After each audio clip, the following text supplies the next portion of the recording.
Peoples party तरफां क़ौमी ऐं सूबाई असेंबली जे तकनि ते जेतोणीकि उम्मीदवारनि जो ऐलान कयो वियो आहे, पर ॿिनि सूबाई ऐं ॿिनि क़ौमी असेंबली जे तकनि जे उम्मीदवारनि जो फ़ैसिलो अञा न थी सघियो आहे।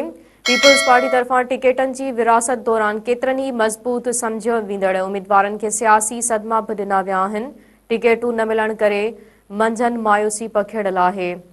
सखर वारे क़ौमी असेंबली जे तक एन ए 200 ते नौमान इस्लाम शेख ऐं मोहम्मद अली शेख विच में तकरार हलंदड़ आहे, जंहिं करे पीपल्स पार्टी तरफ़ां अञा ताईं फ़ैसिलो न कयो वियो आहे।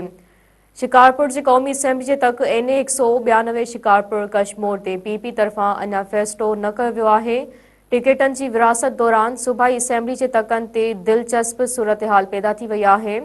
खैरपुर ज़िले जे सूबाई असेंबली जे PS 31 किंगरी तालके वारी सीट ते पीपी अंदरि मुक़ाबले वारी सूरतहाल आहे, जिते हिकु तरफ़ मंज़ूर वसाण पाण ख़्वाहिशमंद आहे त ॿिए तरफ़ अॻूणो MPA बचल शाह जीलानी ऐं अॻूणे कामूरे मुस्तफ़ा सुहाग जी धीउ रेहाना मुस्तफ़ा बि उम्मीदवार आहे, जंहिं करे पार्टी अञा फ़ैसिलो न करे सघी आहे। जैकमाबाद वारे तक ते PS 1 ते हिकु ठेकेदार शेर मोहम्मद मुगेरी खे टिकेट ॾिनी वई आहे। उन्ही तक लाइ गुज़िरियल चूंडनि में PTI जी टिकेट तां चूंडूं विढ़ंदड़ ऐं बाद में पीपल्स पार्टी में शामिल थींदड़ असलम अबरो उम्मीदवार हो, जंहिंखे सीट न मिली आहे।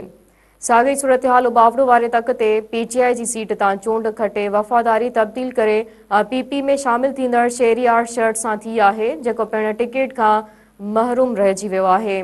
जामशर में मलिक असद सिकंदर ऐं सिकंदर शोरो में कोटली सीट तां तकरार शुरू थियो हो। नतीजे में सिकंदर शोरो गुज़िरियल भेरे मलिक असद मुख़ालिफ़ चूंड विड़ी हुई ऐं हारायो वियो, पर हुन भेरे मलिक असद सिकंदर खे कोटली वारी सीट न मिली आहे ऐं उहा सीट सिकंदर शोरो खे ॾिनी वई आहे।